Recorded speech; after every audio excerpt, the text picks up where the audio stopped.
Hello there, fellow Earthlings.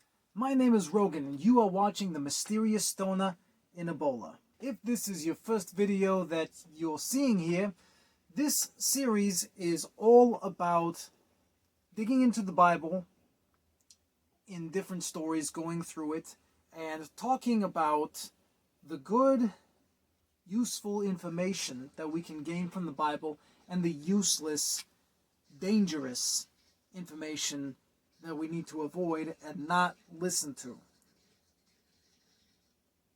I know how that sounds. Crazy, right? It's the Bible. It's a holy book. It's supposed to have all the answers, right? But you see, I used to be a devout Christian myself. And I got to know the Bible really well as a young adult and child. And I was raised on the mission field. I was homeschooled. I know the Bible pretty well, to put it mildly, and contextually speaking anyways. Never got into the Greek and all that stuff. What we're doing is we are taking this at face value from the King James Version, which is what I grew up on. And I've come around to understand that there are actually truths in this book. I'm not a complete atheist. Well, there's no such thing as a half atheist. I'm not an atheist, all right? I'm not a Christian. I'm not an atheist. I am something else entirely. I don't even have a word for it. But I've come to understand from having known the Bible so well and then being away from Christianity and its influences and being out in the real world and getting to know it, that I've come to understand there are truths that are actually in the Bible, and there are a lot of things that are not true. So that is what we talk about. Of course, this is from my opinion, my perspective, my understanding of the world, and what I have learned. And so you can take it or leave it. It's your responsibility and freedom to do with and believe what you choose. So, and today we are going to be talking about Lot, the nephew of Abraham. But right before we do, if you have not yet checked out my other videos, you may want to do that first. If you're not familiar with the Bible, we're doing this in chronological order. You can start at the beginning and work your way up here, or you can watch the rest of this video. There is also an entire series that I have on here dedicated to my history, my story, what I've been through, and a challenge, a game for you as well. That is free to join. Just pay attention to the rules if you're going to play. But right before we dive in, like I said, I am a stoner and I smoke weed in all the forms.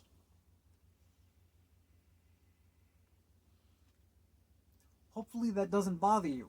And this is also an adult show. I don't say that in every episode. Maybe I should.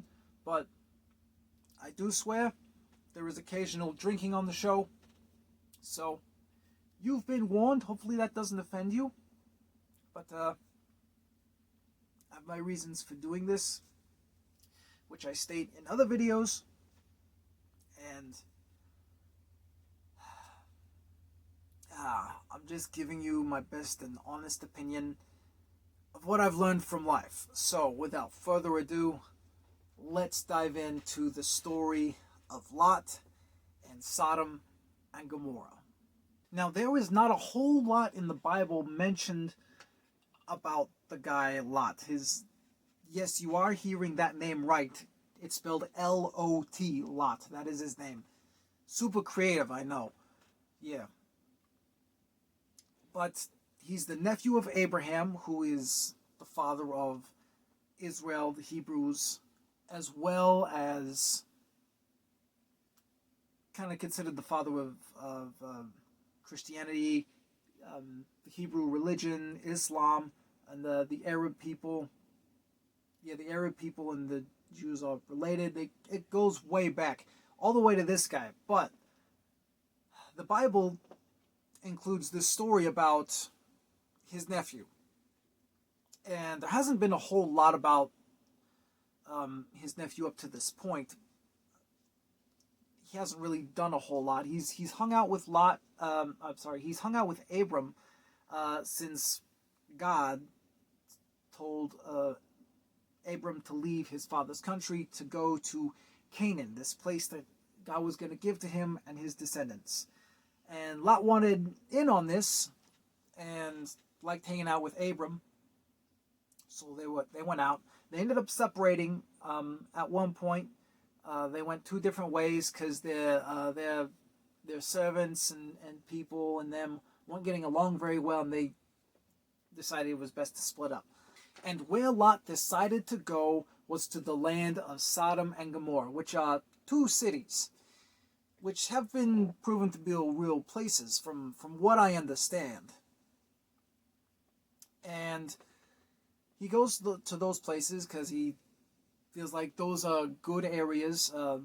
He had the first pick of the land, what direction to go, and he decides to go to these cities, right? But, as it turns out, God doesn't like these two cities because they're bad. There's nothing specifically said, like in some of the stories previously that we've gone over. It's an interesting trend God has going on here. He really doesn't like to talk about the specific things that are pissing him off, that he wants to kill people over. Maybe if he would communicate better, humans might be a little bit more apt to listen. I don't know. If he's real. But he's not thinking like a very smart God. Like, damn, I'm not perfect, but I feel like I could do a little bit better of a job with communication with people. If I want someone to understand me, if I want their attention, I don't kill them if they're not doing what I want them to do. I'll ask them if I need help with something, or I want to talk to them. I don't kill them if they ignore me. I get their attention. I talk to them. That's how humans are supposed to be. This guy. God just wants to destroy Sodom and Gomorrah. So, we come to chapter 19. And I'm going to read it for you and then summarize. And there came two angels to Sodom at even in the evening. And Lot sat in the gate of Sodom. And Lot, seeing them, rose up to meet them, and he bowed himself with his face toward the ground. This is kind of important because, from what I was taught, people who sat in the gates of cities were in important places within the city. Like their opinions mattered. They were kind of well-off individuals, and when they spoke, it mattered. So Lot was some sort of a public figure, and he gets up and he's bowing to these two strangers. So kind of an unusual sight, right? And he said, "Behold now, my lords, turn in, I pray you, into your servant's house, and tarry all night, and wash your feet, and ye shall rise up early, and go on your ways." And they said, "Nay, but we will abide here in the street all night." And he pressed upon them greatly, and they turned in unto him, and entered into his house. And he made them a feast, and did bake unleavened bread, and they did eat. So these cities are kind of a dangerous place, and Lot realizes there's something different about these guys, and is really urging them to not sleep on the streets here. Maybe these places were kind of like New York, I don't know, but it seemed like the crime rate was pretty high. But before they lay down, the men of the city, even the men of Sodom, compassed the house around, meaning they surrounded the house. Both old and young, all the people from every quarter. I'm guessing that means every quarter of the city. I kind of doubt that it was the entire city there, but whatever. Moving on.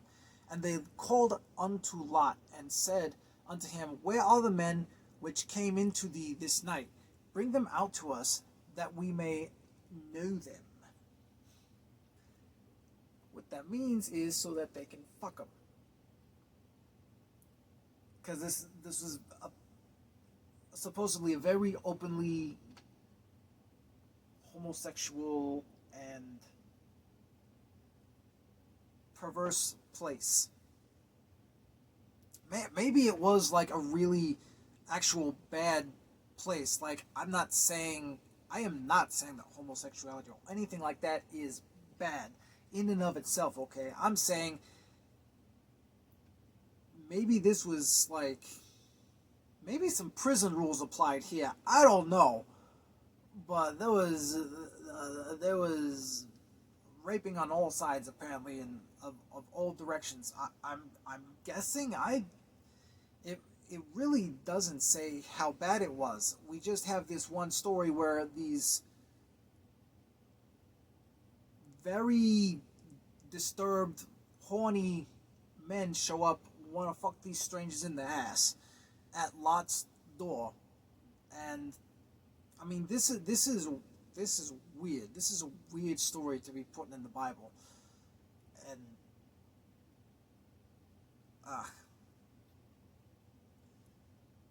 but anyways, Lot went out at the door unto them, and if you thought that was fucked up, it's gonna get a bit better here. Sarcasm, warning you. And Lot went out at the door unto them, and shut the door after him, and said, I pray you, brethren, do not so wickedly. Behold now, I have 2 daughters, which have not known man. They are virgins. Let me, I pray you, bring them out unto you, and do ye to them as is good in your eyes. Only unto these men do nothing, for therefore they came... I forgot how fucked up this kind of English is. Therefore came they under the shadow of my roof. So basically, Lot is trying to satisfy these messed up individuals by giving them his 2 virgin daughters to rape.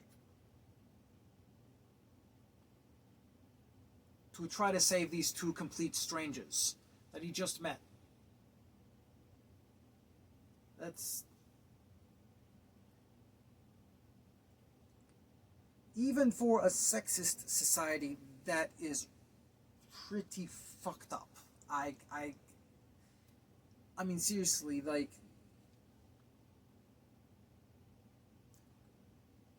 You can see later on in Bible stories, like, that there are, like, actually decent Bible characters who would not do this. I'm pretty sure. Fuck. It's been a long time since I've read this book, and it's crazy how much fucked up shit I'm finding in here. I mean, this guy's uncle, Abram, the father of all the nations and shit, he was a scammer. Talked about that in the last episode.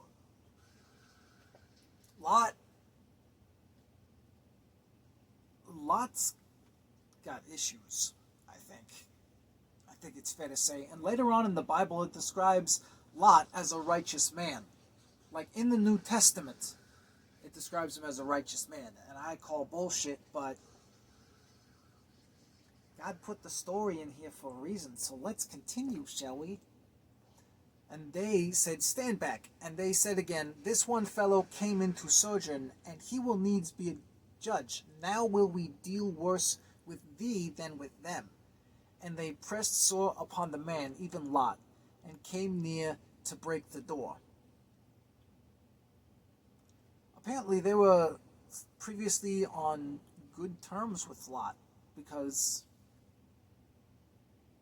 it sounds like Lot was some kind of a judge. So they must have liked him enough previously, but now maybe they had too much cocaine or what, I don't know.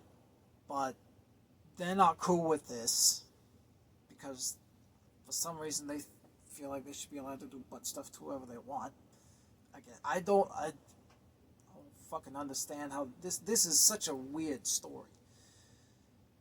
So much testosterone that there's a lot of holes in this story. But the men, that is, the two strangers, but the men put forth their hand and pulled Lot into the house to them and shut the door. And they smote the men that were at the door of the house with blindness, both small and great, so that they wearied themselves to find the door. Now, I gotta pause right there. Not because these two strangers struck all these dudes with blindness. No, it's... These dudes are angels, okay? That's... It doesn't directly... Oh, yes, it does. Right in the very fucking beginning. These are two angels. They have the power to do this shit, okay? But they somehow magically blind these guys so that they can't find the door. Earlier it said that people from every quarter were there, which is a lot of people. So if so many people are of enough of a mind to get into this house and get these two dudes, even if they're blind, and they're still mad enough, they can at least surge forward and find the door as a blind mob. I'm pretty sure they could.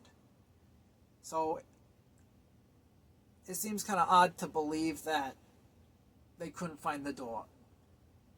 Seems more like there just weren't quite that many of them there. So maybe a bit of an understatement on some of these things, on how this story is passed on. It's something you got to keep in mind when reading this book. It's been translated a ridiculous amount of times before it made it into English. And the men, the angels, that is, I don't know why it keeps calling them men, because there are men outside too.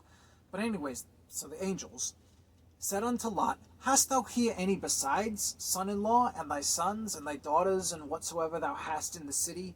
Bring them out of this place, for we will destroy this place, because, oh yeah, here's why God wants to destroy this place, because the cry of them is waxing great before the face of the Lord, and the Lord hath sent us to destroy it. No, I don't know what the fuck that means. The cry of them is waxing great before the face of the Lord. The cry, I mean, so suffering? Like, there's suffering going on if people are suffering? Shouldn't you, like, do something about that? Like, not kill everyone, but, like, kill the ones that are bad. Save the innocent. These are two cities. There's gotta be innocence here, right? Right? Like, I would think there are men here, there are women here. That means there's gotta be children here. That means there are innocent people here. You think everyone living here wants to get butt raped all the time? I don't think so. I don't think everyone's in on the wicked shenanigans. I don't think everyone's a criminal here. I mean, Lot is a piece of shit for offering his daughters. But,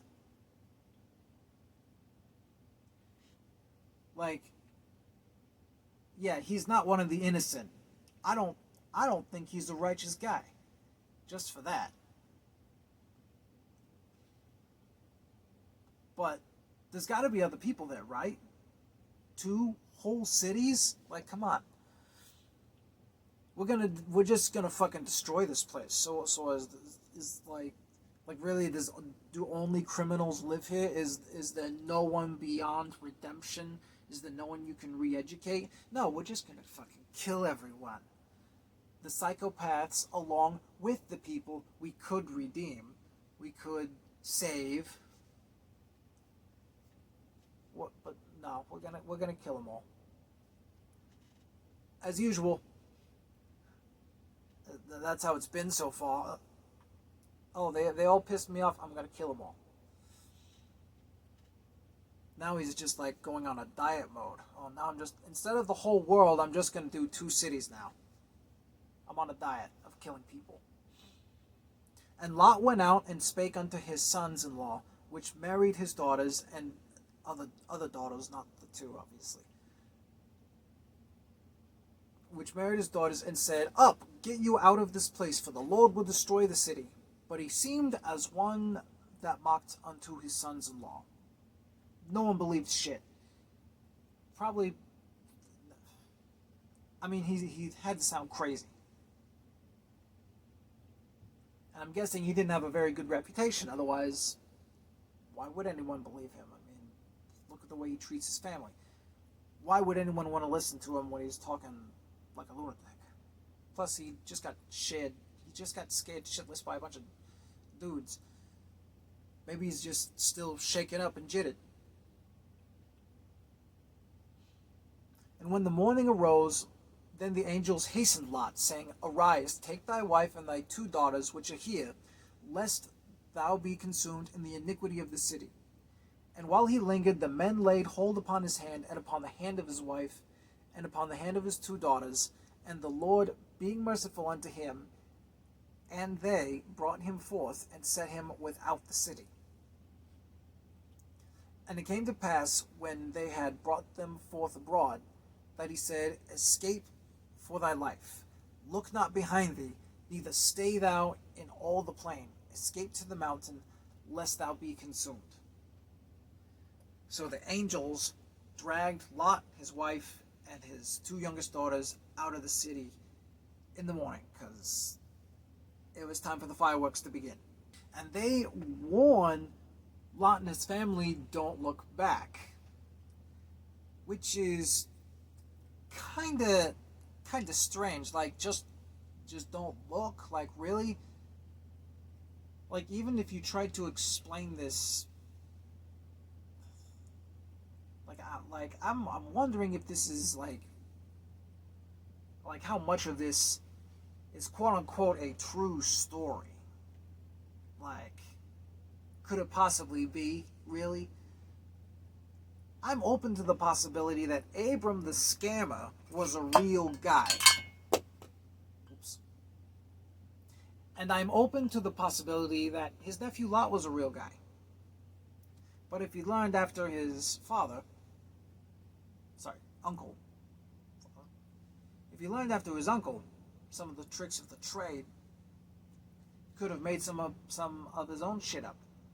Or maybe Abram made up this story. Lot somehow escaped, but Abram got this story from Lot and then embellished it to go along with his whole story about God. Maybe the 2 angels were aliens. Maybe the 2 angels never happened. I don't know. But supposedly, Sodom and Gomorrah have been found and were indeed discovered to be destroyed by fire and brimstone somehow. Or something along those lines. Maybe it was fake, I don't know. It's something for you to consider looking up and Googling. There are real places that the Bible refers to that did exist, and people, like, as in nations, that did used to exist. So there are, some factual bits in the Bible, like historical bits. Not everything.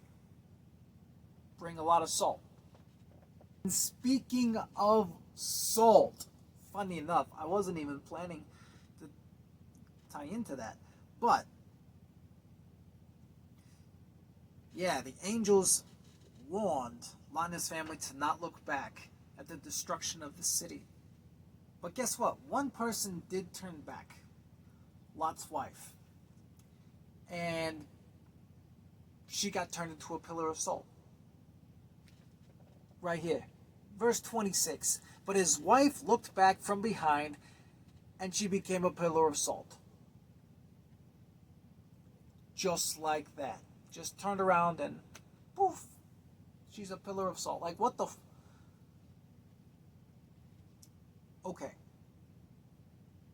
Here's the explanation I was given. It is not here in the Bible.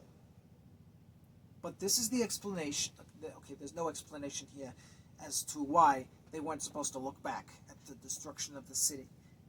But the explanation that I was provided by my parents or by the preacher or whoever instilled this into me, that I learned it from, was that to look back at the destruction was to, like, I guess, symbolize missing their worldly possessions, because they were supposed to be obeying God. And they weren't supposed to look back, and because Lot's wife looked back, she looked back with longing, with sin in her heart for missing her place and supposedly her worldly possessions, supposedly. And because of that, God punished her and used her as a landmark by turning her into a pillar of salt.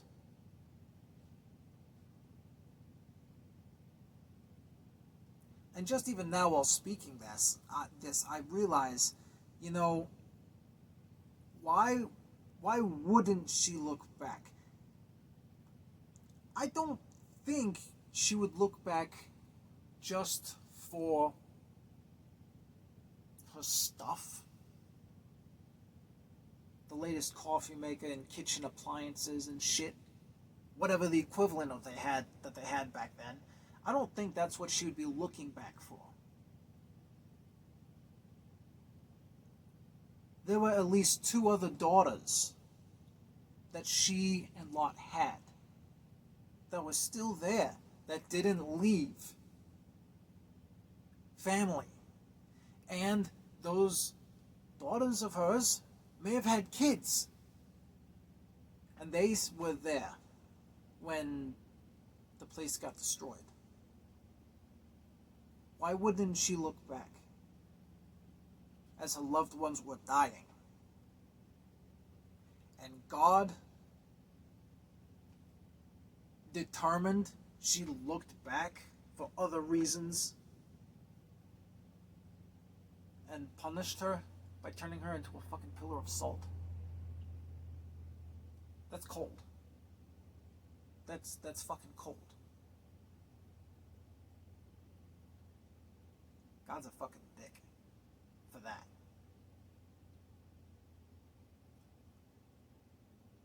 We have no idea what Lot's wife was like. I mean, maybe she was a shallow bitch. Maybe she didn't give a shit about her kids. Maybe she was vain and shallow, like Lot.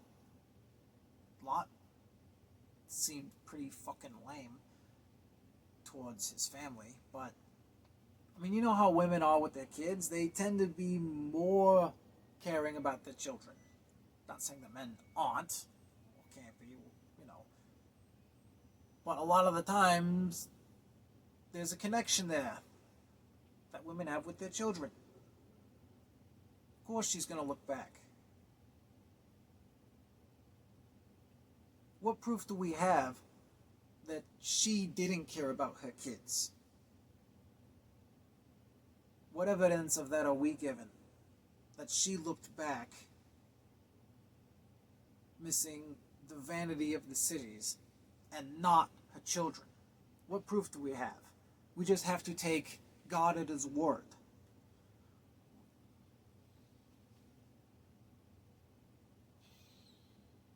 I don't know about that. I don't like that.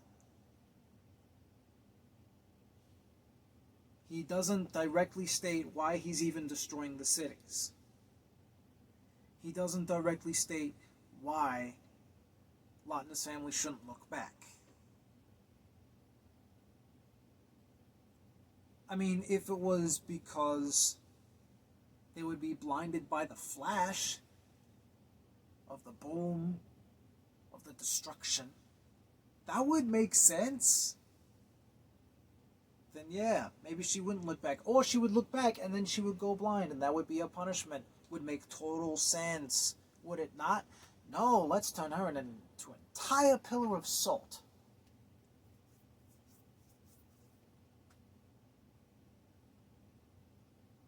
I mean, shit. If it were my kids that I was stuck with leaving behind, and I knew that I was going to go blind from the flash of the destruction of the city, yeah, I would turn around and look back too.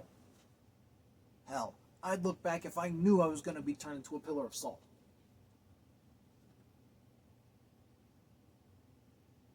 Fuck Jehovah for this move.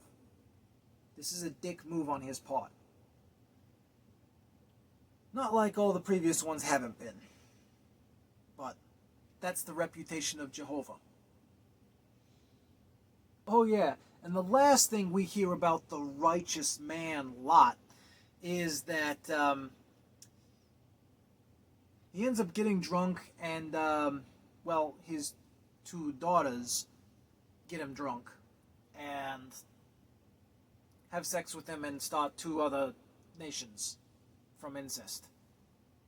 So yeah, Lot, the incestuous righteous man who got drunk and yeah. I mean, apparently to his credit, it wasn't his idea to begin with, but like, okay, do we know that? Do we know that, really? Like, according to the story, I'm not going to read it for you, but according to the story, it was the daughter's idea. She was like, we'll get him drunk tonight, I'll go in and have sex with him and be out before he wakes up from his blackout, and then we'll get him drunk and do it again tomorrow night, but that night it'll be your turn. That's how the story goes in the Bible. But with the way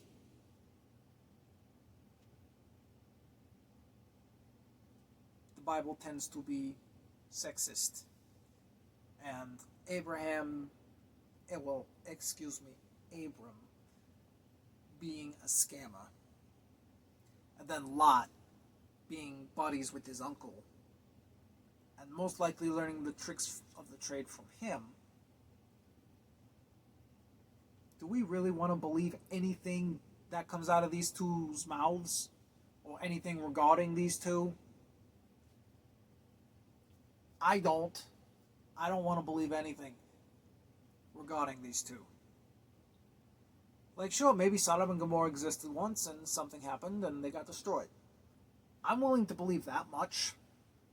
But I am not willing to believe this bullshit right here.